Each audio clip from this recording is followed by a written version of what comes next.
presentar a la mesa. Está presente Eugenio Salcedo, quien va a moderar la mesa de estrategia. Eugenio es socio director de Ixus Consulting, con amplia experiencia en estrategias de negocio. También va a estar acompañando Andrea Hernández, gerente de transformación digital de Penta Financiero. Nicolás Díaz, auditor interno de Coca-Cola en Bonor. Y, por supuesto, acá un dueño de casa, don Claudio Latorre, gerente de riesgo y cumplimiento de Bolsa de Santiago, que esta vez Claudio nos estará acompañando desde Estados Unidos. Así que muchas gracias a cada uno de ustedes. Y bueno, le paso la palabra a nuestro moderador, a Eugenio. Eugenio, bienvenido, muchas gracias. Gracias, Víctor, por la presentación. Me gustaría dar un saludo a todos.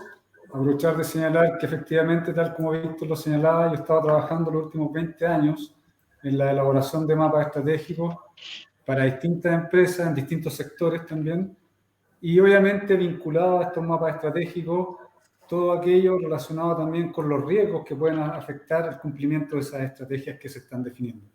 Por lo tanto, estrategia y riesgo son temas muy relacionados, por supuesto. Por ese motivo, cuando me extendieron esta invitación de participar como moderador en este taller, evidentemente lo aceptamos de forma inmediata. Nos apasiona este tema, nos gusta este tema, y obviamente compartir una mesa con gente como la que acá se acaba de señalar, obviamente nos motiva más aún. Y además porque la estrategia no es solo una palabra, no es solo un concepto, sino que más bien tenemos que pensarla como algo relevante dentro de la organización, porque se trata de un plan o una hoja de ruta que fundamentalmente lo que pretende es llevarnos a alcanzar los objetivos que nos hemos planteado como organización o como grupo. O a lo menos eso debería ser, ¿cierto? Eso significa que cualquier decisión que nosotros debamos tomar dentro de la organización, ya sea inversiones, gastos, compras, tecnología, lo que sea, debería estar siempre alineada con esa estrategia que se definió. Por lo tanto, la toma de decisiones siempre tiene que estar sustentada en la estrategia corporativa. Obviamente, esa estrategia se ve afectada por distintos factores y también requiere de muchos recursos que son cuantiosos, recursos humanos, recursos técnicos, ¿cierto? Recursos físicos, infraestructura, tecnología, hoy día están de moda. Y se ve afectada por amenazas, temas que pueden surgir de la nada, lo hemos visto en los últimos 2 años, ¿cierto? Últimos 3 años, en el contexto global, nos hemos visto afectados por una pandemia que ha cambiado, ¿cierto?, el comportamiento no solamente de las organizaciones, sino que de la comunidad completa a nivel global. Hemos tenido también temas regionales importantes, movimientos sociales, políticos que se manifiestan fuertemente en la región, que también afectan el contexto estratégico. Todos estos elementos, ¿cierto?, tienen que ser considerados al momento de la definición de esta estrategia. Y por lo mismo, al pensar en todos estos elementos y en toda esta incertidumbre, tenemos que ser capaces de manejarla en forma adecuada. Pero también tenemos oportunidades que nos van a permitir poder manejar y definir una estrategia adecuada. Y dentro de esa oportunidad, ¿cierto?, está la tecnología, la innovación y muchos otros conceptos que nosotros podemos apropiarnos, utilizarlos para poder definir estrategias que sean sustentables, sostenibles en el tiempo, que nos ayuden a captar ventajas competitivas. En ese contexto, voy a aprovechar de presentar a nuestros panelistas, porque nos van a entregar algunos conceptos o apoyarnos en desarrollar algunos conceptos que son relevantes para considerar en el contexto estratégico. Primero, me gustaría presentar a Andrea nuevamente, ya lo mencionaba Víctor, Andrea Hernández. Ella es gerente de transformación digital en Penta Financiero. Nos va a apoyar con toda su experiencia en este tema. Bienvenida, Andrea. ¿Qué tal? Muchas gracias por la invitación también. En segundo lugar, también Víctor Cortés, que ya lo vieron al principio, nos va a apoyar también desde su punto de vista en aquellos temas relacionados a la gestión de riesgo. Él va a estar reemplazando a uno de nuestros panelistas que por una contingencia no pudo participar. Voy a dar el paso a Víctor porque ya creo que he hablado mucho durante la mañana. Por ahora. En tercer lugar, me gustaría presentar también a Claudio Latorre, como ya señalaban antes, gerente de riesgo y cumplimiento en Bolsa de Santiago, experto en riesgo crediticio. Bienvenido, Claudio. Muchas gracias, un gusto estar aquí compartiendo con ustedes. Muchas gracias. Y por último, Nicolás Díaz, auditor interno de Coca-Cola en Bonor. Él también es una persona experta en lo que es política de riesgo, ¿cierto? Y vinculación de esta con la estrategia. Así que bienvenido también, Nicolás. Muchas gracias, Eugenio, y bueno, agradecer a Viversi y a Víctor por la invitación. Perfecto. Bueno, para iniciar, me gustaría darle el pase ahora sí a Andrea para que nos cuente un poco respecto de sus principales experiencias en transformación digital y cómo esto puede aportar en la definición de nuestros planes de estrategia. Andrea. Súper. Oye, mira, en realidad yo creo que cuando uno habla del concepto de transformación digital, que son como conceptos que están como bien populares en los últimos años, en realidad no es más que una herramienta. Yo siempre hablo de que de repente podría el mercado tender a confundirse en estos conceptos y ver como la transformación algo tremendamente relevante, pero hay algo más importante detrás de eso y que está de la mano con justamente lo que estamos conversando hoy día, que son los objetivos estratégicos. Entonces, desde ahí parte de nuestro trabajo. Yo en particular en Cuenta Financiero estoy hace 4 años trabajando en esta tarea y el ejercicio parte desde qué quieres lograr, qué es lo que tú defines como una transformación. No es transformar por transformar, no es por digitalizarse, es en realidad qué objetivo de negocio hay detrás para poder generar un impacto en el negocio también. Entonces, en ese trabajo empezó la búsqueda de qué queríamos. Queríamos ser más ágiles, queríamos ser más rápidos, queríamos tener la mejor calidad del proceso y queríamos que nuestro cliente fuera autónomo en sus transacciones. Ahí les dije como un resumen de los principales objetivos que se definieron a nivel de negocio. Entonces aquí no hay nada de tecnología todavía, no hay nada de nuevas tendencias, es siempre de lo mismo, de los objetivos. Entonces, cuando uno ya tiene claro eso, parte el ejercicio de, bueno, ¿y por dónde queremos partir? Y ahí viene toda una estrategia, se define la estrategia de trabajo, la priorización, por así decirlo, porque todo no se puede hacer, los recursos son limitados, y justamente los objetivos tienen que ser definidos en base a lo que tú puedes lograr. Y ahí empieza, una vez que tú ya tienes depurado todo ese trabajo, puedes recién empezar a determinar cómo lo haces, qué proyectos defines, en qué metodología vas a trabajar, por qué lado es conveniente, qué tecnologías vas a usar. Entonces, si te fijas, la transformación digital en sí, más que un concepto tecnológico, es un concepto que para mí es una herramienta que está a disposición del negocio para lograr el cumplimiento de los objetivos estratégicos y organizacionales que hay.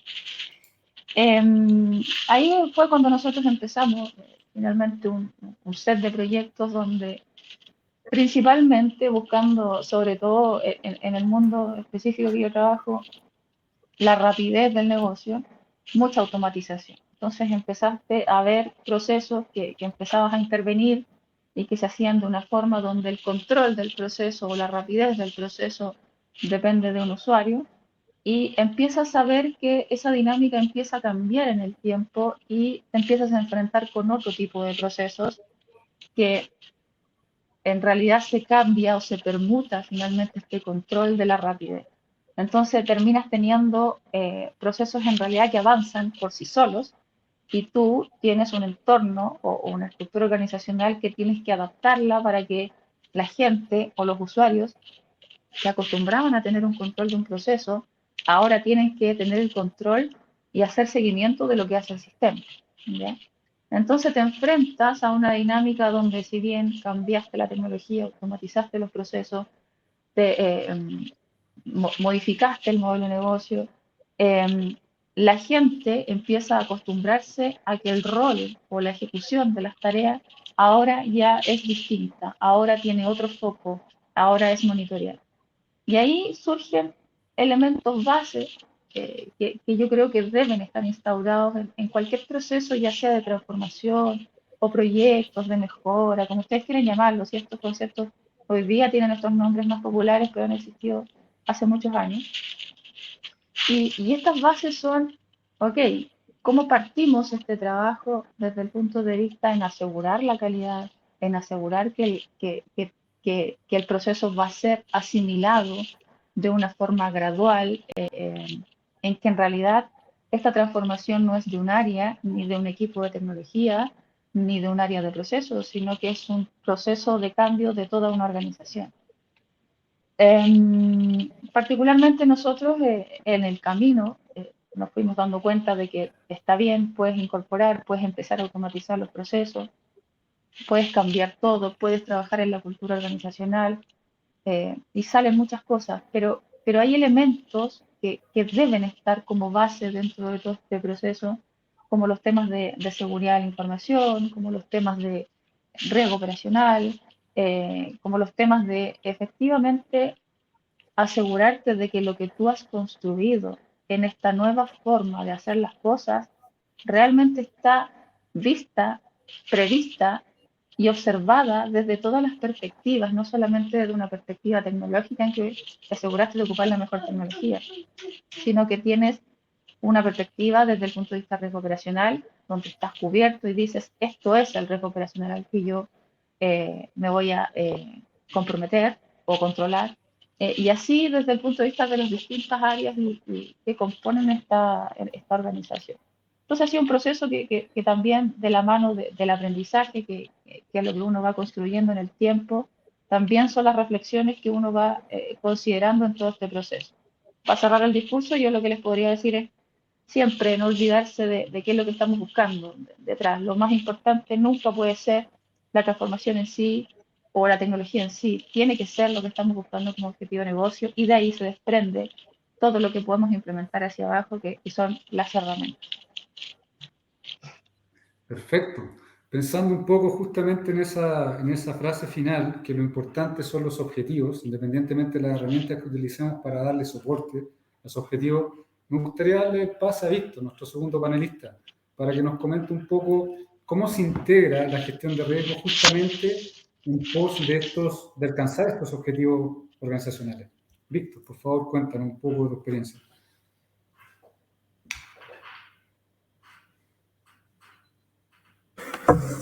Ahí sí. Bueno, a mí me ha tocado mi vida profesional verlo de dos puntos de vista. Verlo del punto de vista externo a organizaciones donde nuestros clientes, hoy BRC, antes de BRC, trabajé muchos años en una Big Four, trabajé en Ixus Consulting con Eugenio, y desde ese gorro, desde ese punto de vista, me tocó trabajar con clientes que muchas veces, cuando levantaban los riesgos, los tenían vinculados con los procesos. ¿Y cómo identificaban que ese riesgo era realmente un riesgo relevante? Era porque si el proceso era o no era crítico. En algunos casos, desde el punto de vista financiero, le llamaban materialidad del proceso. Si ese proceso estaba, por ejemplo, vinculado con una cuenta contable que afectara algún rubro, alguna partida, algún número significativo que pudiese afectar financiera o contablemente a la organización. Eso fue, estoy hablando yo, hace más de 10 años atrás, donde cuando se necesitaba apoyo para levantar las matrices de riesgo, uno lo primero que pensaba y tenía en la metodología de trabajo era levantar los procesos. A medida que fue pasando el tiempo, se fueron actualizando los marcos y fueron como, por ejemplo, COSO ERM en su versión 2017, una actualización súper profunda y dura dirigida a que los principales riesgos tienen que estar en línea con la visión y con la misión de los negocios. Y ahí comienzan a cambiar ya fuertemente los paradigmas. También la ISO 31000 de gestión de riesgos también menciona que como pilar base el ambiente de control, y cuando tú haces la identificación de tus principales riesgos, tienes que tener el alcance, los objetivos corporativos y desde ahí poder hacer una adecuada identificación de riesgos que le aporte valor a todas las partes interesadas, desde el directorio, las comunidades, los facilitadores, los clientes, los proveedores, de un punto de vista transversal. Eso me ha pasado como con el gorro de el apoyar a clientes como un externo a las organizaciones. Y por otro lado, como BRC, nosotros desde el 2017 que se creó la empresa, hemos tenido un crecimiento sustancial, siempre, gracias a Dios, muy ascendente. Y eso hace unos meses atrás nos llevó a buscar inversionistas, en entrar en materias que desconocíamos. Y cuando nos juntamos con eventuales inversionistas, lo primero que nos preguntaban, oye, ¿cuál es tu plan estratégico? ¿Cuáles son tus objetivos organizacionales? Entonces, ahí como que con el gorro de que nuestra organización, somos más de 20 personas hoy día que están detrás de BRC haciendo todo esto posible, tuvimos que trabajar en levantar esos objetivos corporativos y ahí nos apoyamos mucho con la experiencia de Eugenio, dado que Eugenio hemos trabajado con varios clientes en levantar los objetivos corporativos y utilizamos estos modelos que ya existen, como por ejemplo el Balance Scorecard, el modelo de Norton y Kaplan, donde te define un método de cómo levantar los objetivos corporativos en distintas dimensiones. Dimensiones de clientes, de procesos, de aprendizaje, y por otro lado del capital humano, que es lo realmente importante. Y cuando nos tuvimos que identificar esos objetivos y entrar en el detalle de los objetivos de BRC, ahí vimos la importancia que es para los inversionistas, para las personas que trabajamos en la organización, el saber qué es lo que uno quiere. Y cuando uno ingresa a estos grandes clientes, te solicitan el tener adecuadamente controlados tus riesgos. Nosotros trabajamos con información, por lo tanto sabemos lo crítico que es la información para nuestros clientes. Es por ello que tenemos grandes o variados controles que mitigan la exposición de los riesgos porque pueden afectar sustancialmente los objetivos corporativos. Y eso puede ser la detención del negocio, puede ser una multa, puede ser un daño reputacional, que quizás hay todo un esfuerzo por detrás para hacer las cosas bien hechas, pero si no se le toma el peso, la relevancia que tiene la gestión de riesgo vinculadas con los objetivos corporativos, realmente puede estar agotando recursos en cosas que no son realmente importantes. Bueno, quizá en ese sentido ahora sería bueno escuchar un poco un punto de vista algo diferente.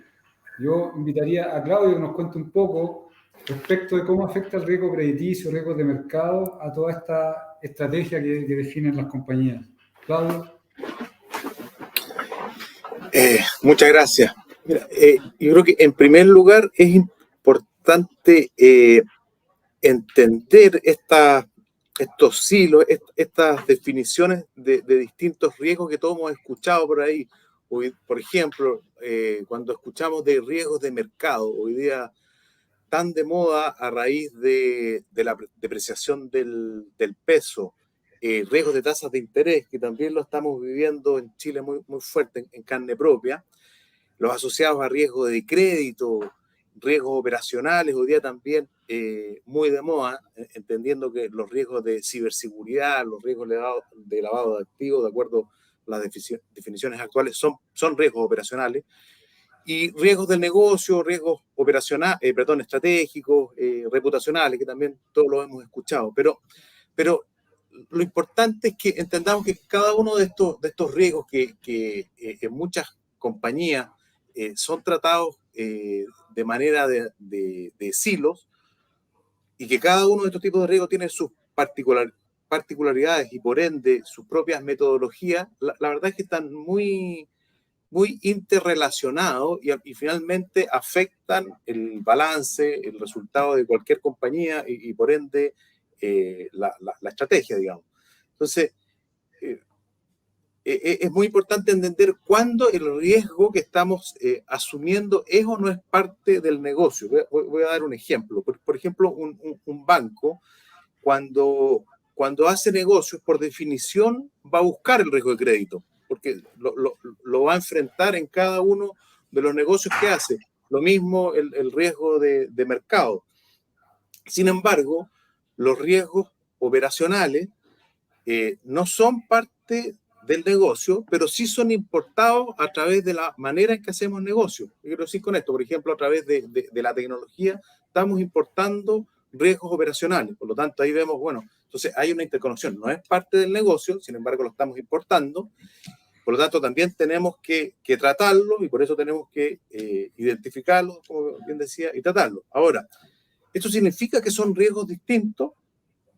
Son distintos en su naturaleza, pero sin embargo se interrelacionan finalmente en el resultado. Por ejemplo, un riesgo operacional definitivamente te puede traer un riesgo de crédito. Por ejemplo, cuando yo diseño un modelo de credit scoring en un banco, en una entidad financiera, este modelo puede tener errores. Y ese riesgo de modelo, que fue en su origen un riesgo operacional, te va a traer riesgo de crédito, ya que el modelo estaba malo, por lo tanto vas a caer o vas a tener riesgos operacionales.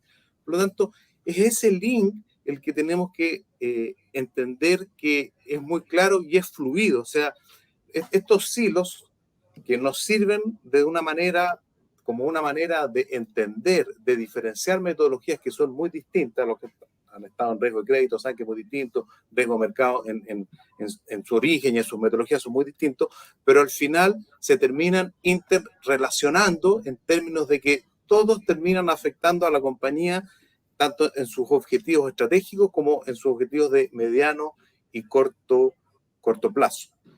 También también siguiendo con un ejemplo de un banco, tenemos que entender el riesgo de mercado asociado a un banco se termina mezclando con el riesgo, con riesgo estratégico, en el sentido de que son riesgos que son absolutamente como parte del negocio.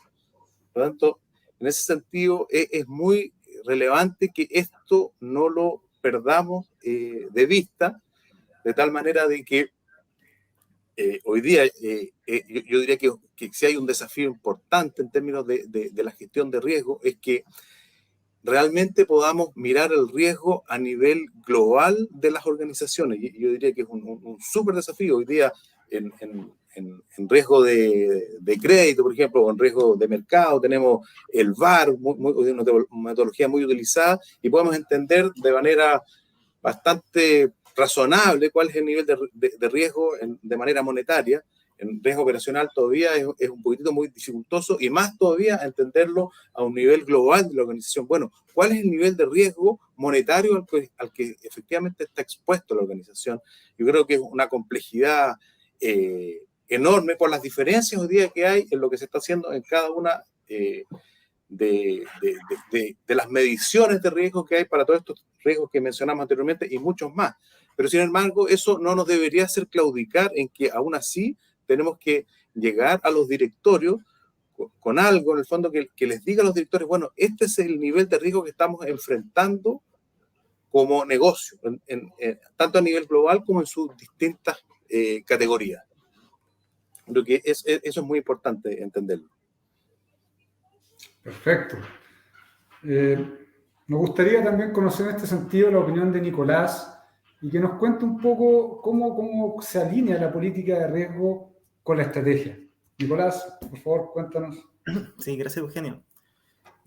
Bueno, lo primero es que cuando nosotros queremos establecer una política de gestión de riesgo asociada a la estrategia, la verdad es que en la práctica no fue el primer paso que dimos.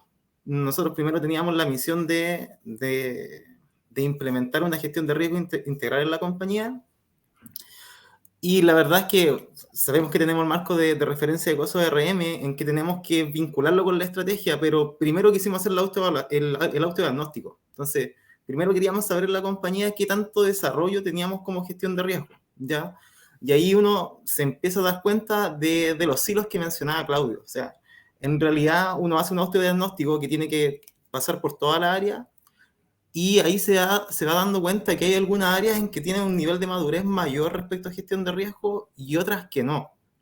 Entonces, ahí estuvo como el primer punto en decir, pucha, tenemos áreas, por ejemplo, áreas de medio ambiente, de inocuidad alimentaria, quizás de seguridad de personas, que por todo su marco regulatorio de ISO, ellos saben de gestión de riesgo. Entonces, también tenemos áreas más administrativas, auditoría interna, que también manejan sus matrices, y ahí dijimos, pucha, toda esta información, ¿cómo la canalizamos para poder implementar gestión de riesgo y que esto también fuera relevante? Entonces ahí estuvo como la primera decisión, o sea, de todo lo que tenemos levantado, ¿cómo hacemos un proyecto que tenga peso, que sea relevante para el directorio? Antes de llegar directamente a decir, busquemos los objetivos estratégicos, armemos un mapa y todo el tema, primero lo que hicimos fue algo muy similar a esta actividad. Empezamos a conversar con otras empresas que estaban en la misma instancia. Entonces empezamos a preguntarles cuál había sido su experiencia, cuánto tiempo les demandaba. Entonces, un poco para tratar de visualizar todo. Finalmente ahí concluimos, y lo que mencionaba Víctor hace un tiempo, hace un rato, que uno de los mejores caminos era empezar a armar y identificar los objetivos estratégicos. Ahora, esto lo podemos hacer así al azar o realmente documentémoslo. O sea, por ahí los auditores siempre dicen, si no está documentado, no está hecho. Entonces, primero plasmemos un mapa estratégico y bueno, eso fue lo primero que logramos digitalizar. Ese fue el primer paso que dimos. Entonces, tal cual como lo decía Víctor, con la metodología de Kaplan y Norton, empezamos a hacer el mapa estratégico con las distintas perspectivas. Obviamente nos entrevistamos con las áreas, vimos información tanto de la memoria, reporte de sostenibilidad, etcétera, para poder recabar la mayor información para ir plasmando estos objetivos estratégicos y después, obviamente, tener el ok de la alta dirección y el directorio. Entonces, para poder plasmar una gestión de riesgo y una metodología integral alineada a la estrategia, la verdad es que tuvimos que pasar por todos esos pasos previos, ¿ya? Y ahí, bueno, una de las metodologías que ocupamos y que la verdad es que nos ayudó bastante fue este tema del mapa estratégico de Kaplan y Norton.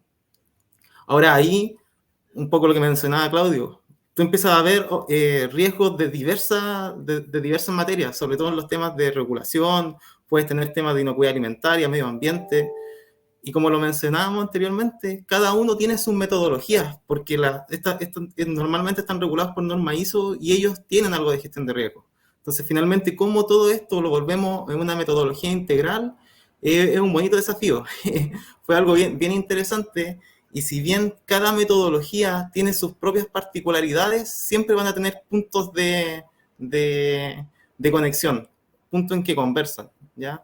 Así que ahí también tuvimos todo este desafío de juntar todas las metodologías, conversar, ver cómo llegar a una metodología que pudiera responder a toda la organización y, obviamente, en el primer paso, gestionarlo a los objetivos estratégicos. Ya, eso fue lo primero.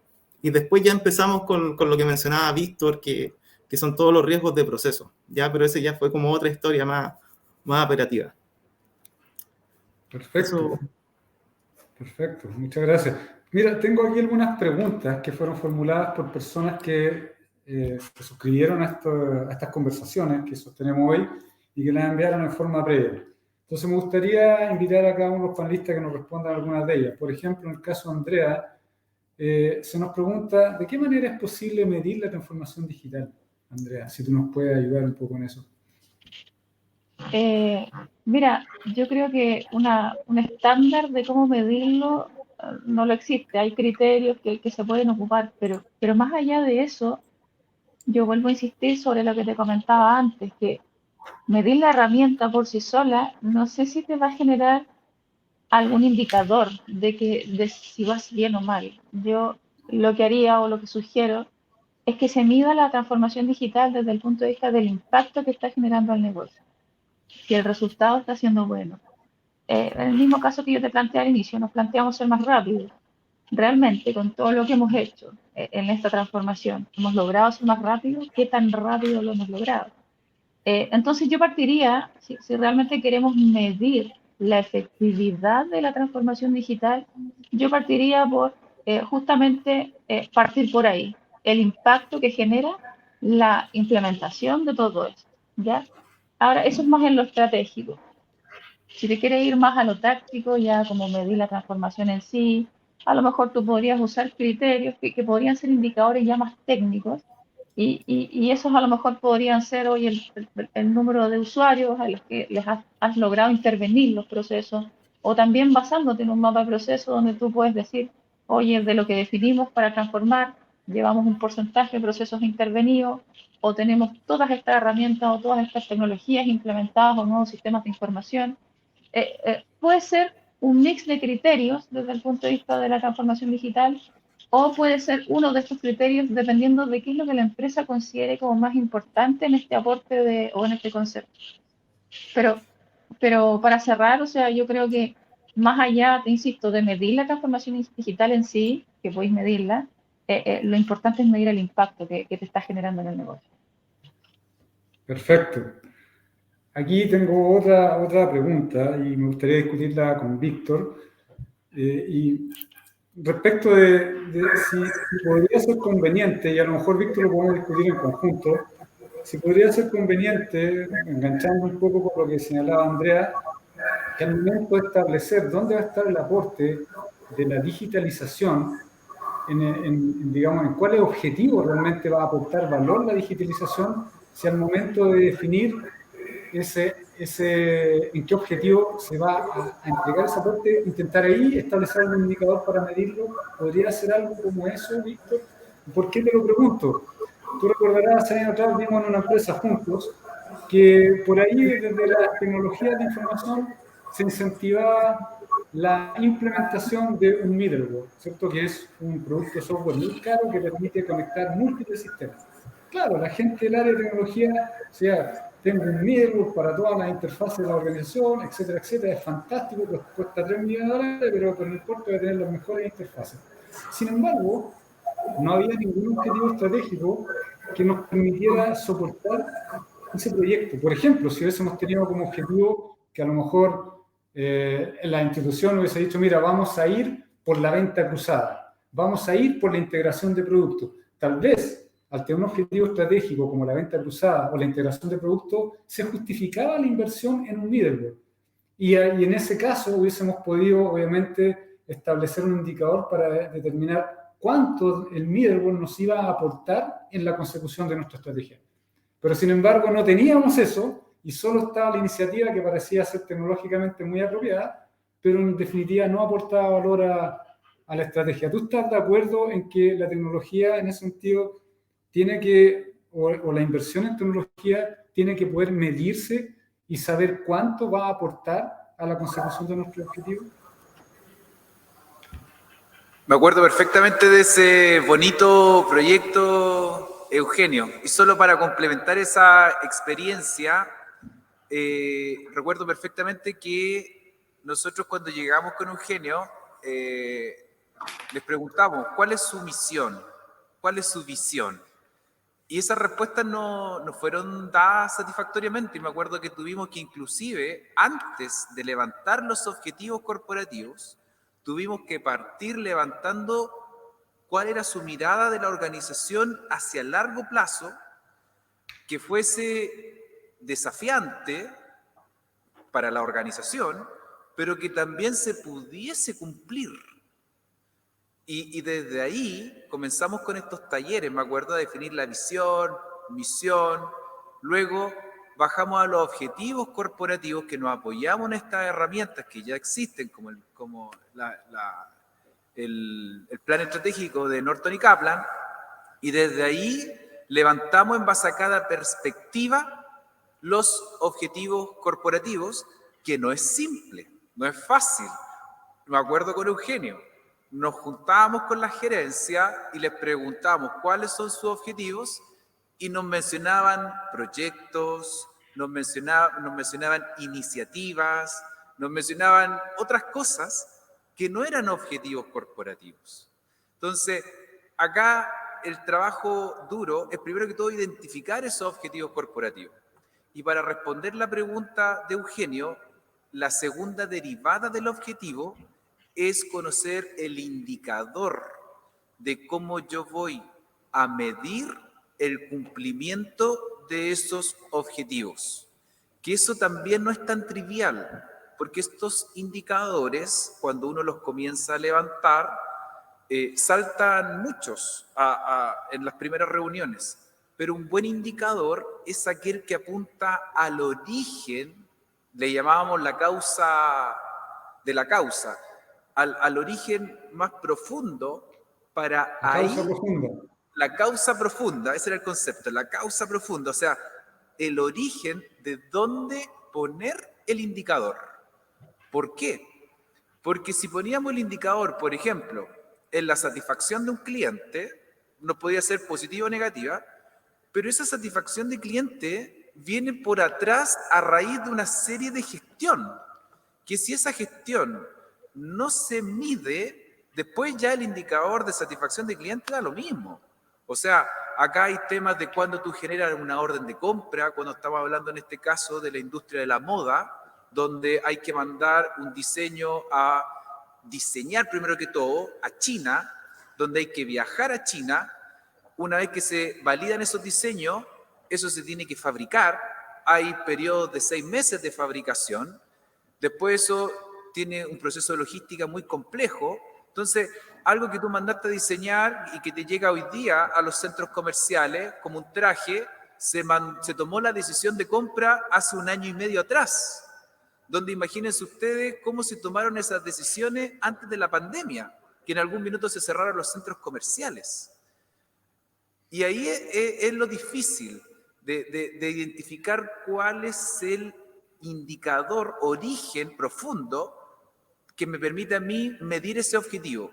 Por lo tanto, la tecnología nos tiene que ayudar a contar con los datos, a contar con la información para que como organización podamos cumplir con nuestras metas que se definen área a área y que están vinculados con tu carta de navegación en el plan estratégico. Si no lo tienes esto como una línea que conversan los distintos factores, muchas veces estás midiendo, estás evaluando, estás reportando datos que no te aportan valor. Por lo tanto, yo creo que la tecnología aporta, no obstante, esto es más que eso. De hecho, acá hay una pregunta de una persona que menciona la perspectiva, el crecimiento, el control del conocimiento son importantes y necesarios para las nuevas tecnologías, para la humanidad y en su conjunto de crecimiento. ¿Yo qué infiero de eso? Es que acá, por ejemplo, podemos poner un indicador sobre la tecnología, sobre los procesos, y no un indicador sobre las personas que van a ser quienes los utilicen, y quizás por ahí podemos tener problemas. Por lo tanto, hoy día las personas también, con el liderazgo, con todo un tema a nivel del capital humano, también es sumamente relevante, al igual que la tecnología, y la tecnología es solo un elemento. Hay varios más que permiten ir midiendo y transformando los negocios. Perfecto. Tenemos acá alguna pregunta que yo creo que Claudio nos puede ayudar con ello. Nos preguntan cómo fluyen los riesgos. Si estamos hablando que existen silos dentro de la organización, relaciones entre el área financiera y no financiera. ¿Puedes comentar, Claudio, cuál es tu perspectiva? Sí, claro. Como les comentaba anteriormente, la creación de los silos tiene que ver con un proceso de entendimiento de los riesgos, tiene un proceso de entender el origen de los distintos riesgos, de cómo tratarlos, de las distintas metodologías que existen para su identificación, medición y posterior tratamiento. Sin embargo, están todos obviamente interrelacionados en el sentido que van a terminar afectando objetivos de largo plazo, van a terminar afectando el presupuesto que teníamos al año siguiente, o van a afectar directamente el balance mediante un incidente, etc. Pero claramente hay una interrelación en el sentido de que, por ejemplo, si a partir de un riesgo legal yo voy a tener una multa por parte del regulador, Obviamente, eso es un riesgo legal en su origen, pero sin embargo, dependiendo del tamaño de la multa, también podría afectarme el resultado que yo tenía presupuestado. Por lo tanto, ya entramos a un distinto tipo de riesgo. Y a su vez, sabemos que hoy en día las multas del regulador en relación a cómo nos ve la sociedad en su conjunto como compañía, también nos afecta de manera muy fuerte y quizás más importante, porque son afectaciones que tienen más largo plazo. Por lo tanto, como gestores de riesgo, somos responsables de que las compañías entiendan que no son silos, que cada uno, que cada dueño de proceso aporta en el sentido de que el manejo de riesgos no es para necesariamente para evitar los riesgos, sino que es para aportar valor a las compañías en esta interrelación de riesgos. Estamos todos en el mismo carro, por lo tanto, tenemos que entender esa relación. Y muy importante, voy a mover un poquitito el riesgo financiero, tenemos que entender que si hay dos compañías que generan el mismo flujo de caja, idéntico flujo de caja hacia el futuro y hoy día, uno tendría que pensar, bueno, estas dos compañías valen lo mismo. Bueno, pero ahí viene la segunda variable. ¿Y con qué variabilidad generan ese flujo de caja? Si hay dos compañías que tienen la misma generación de flujo de caja, pero una tiene menor varianza que otra en esa generación de flujo de caja, esa compañía va a valer más. Y eso es empíricamente demostrable. Tú lo puedes ver en una compañía que está listada en bolsa, eso es completamente verificable. Por lo tanto, el tratamiento de los riesgos es justamente eso, crear valor a las compañías. Y finalmente eso, como les decía, es visible en cómo el público en general valora el valor, digamos, como les decía, de estas compañías a través de esta disminución de la varianza de las compañías. Perfecto, muchas gracias, Claudio. Acá tengo también una solicitud, si se nos pueden dar ciertos tips para el relevamiento riesgo estratégico. Tal vez Nicolás nos pueda ayudar con eso. Sí, perfecto, Eugenio.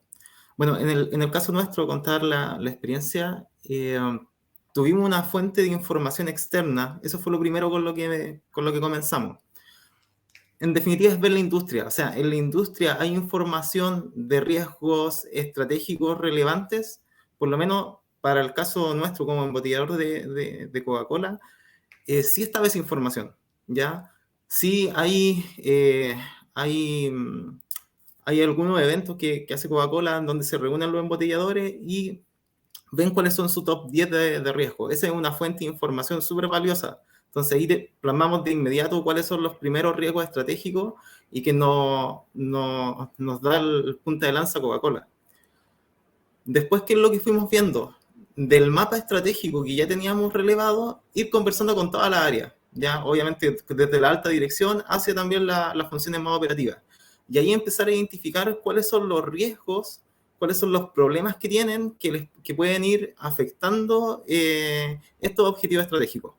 Bueno, y cuál es siempre la parte más difícil, que uno tiene que ponerse en esa perspectiva de riesgo inherente. Eso es súper difícil poder hacer ese match con las áreas de proceso, pero eso trabajándolo normalmente igual se puede lograr. Entonces, como en resumen, son dos fuentes de información. Ver la industria, puede haber información muy valiosa en lo que son fuentes externas, y internamente trabajar con los dueños de proceso y guiados con el mapa estratégico. Ese fue por lo menos nuestro tips. Perfecto. Muchas gracias por la respuesta.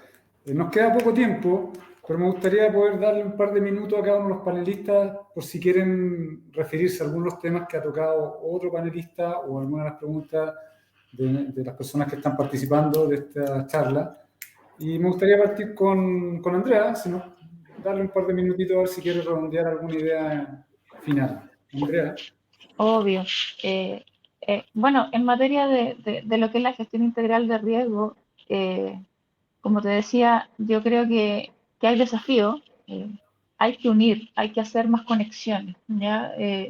Lo que uno ve en el mercado y lo que uno ve en los profesionales que están en el mercado, y con el tema que a mí me convoca, que es la transformación digital, tienden a verse como temas separados. No es separado el mundo de los objetivos corporativos, no es separado el mundo del riesgo operacional o la seguridad de la información, no es separado de la transformación digital. Todo tiene una correlación, hay una coherencia la sugerencia que puedo dar yo es que estas bases tienen que estar antes de querer hacer cualquier cambio en la empresa, por más mínimo que sea. Hay inversión de recursos detrás. Y por lo tanto, en la medida que tus objetivos estén claros y tus bases, desde el punto de vista de la gestión integral de los riesgos que quieras controlar, tienen que estar súper bien establecidos para justamente poder construir una transformación que sea de calidad y que perdure el tiempo dentro de la empresa. Eso es lo que uno. Eso, y muchas gracias por la participación también. Muchas gracias a ti, Andrea. Víctor, ¿nos quieres comentar algo, redondear algo respecto a las ideas que siempre hablamos acá? Sí, hay un mensaje en las preguntas que lo realiza Marcela Gutiérrez y señala: me quedo con empezar desde el autodiagnóstico, como lo comentaba Nicolás. En ese sentido, yo creo que para aquellas organizaciones que aún no realizan su proceso de levantamiento de estos temas, o quizás está un tanto desactualizada la información que se levantaron hace un par de años. Hay que recordar que esto en el 2008, cuando fue el caso Enron, donde las empresas que estaban cotizando en la bolsa de Estados Unidos las obligaron a reportar y certificar su ambiente de control mediante la ley SOX, Attestation 404-302. Ahí tomó mucha fuerza el levantamiento de los riesgos, principalmente financieros, dado a que con el caso Enron afectó directamente a todo un mercado. Fue un shock que nos generó una crisis importante. Me corrigen por favor la fecha, no me acuerdo si fue el 2000, fue en el 2001, ¿cierto? No fue el 2008, porque el 2001 fue el caso de Enron. Yo me acuerdo el 2018 estaba levantando los riesgos de una empresa SOX de la industria energética, me acuerdo del grupo Energy, justamente, pero esto fue en el 2001. Y bueno, ahí los riesgos, estas organizaciones grandes los tuvieron que documentar. Algunas inclusive les salió tan caro el proceso que se deslistaron. Se escuchaba por ahí que era muy caro todo este proceso, reportar, y preferían buscar métodos de financiamiento por otros lugares y no por ADR. Por lo tanto, ahora que aquellas organizaciones que lo necesitan, yo también estoy de acuerdo. Hay aceleradores, hay harta información disponible acerca de riesgos por industria, como lo señalaba Nicolás, en la cual muchas veces es un buen método de partida para poder comparar la organización y poder desde ahí dirigir un plan a tu medida, dado que los riesgos de la industria son un marco de referencia, pero cada organización tiene sus propios riesgos. Pueden ser los mismos negocios, como lo decía Claudio, el mismo flujo, pero si tú analizas y le das un doble clic a cada organización tiene un impacto, una probabilidad, un apetito a riesgos distintos, dada su cultura. Y bueno, ahí nosotros nos podemos comprometer a apoyar en realizar esos diagnósticos.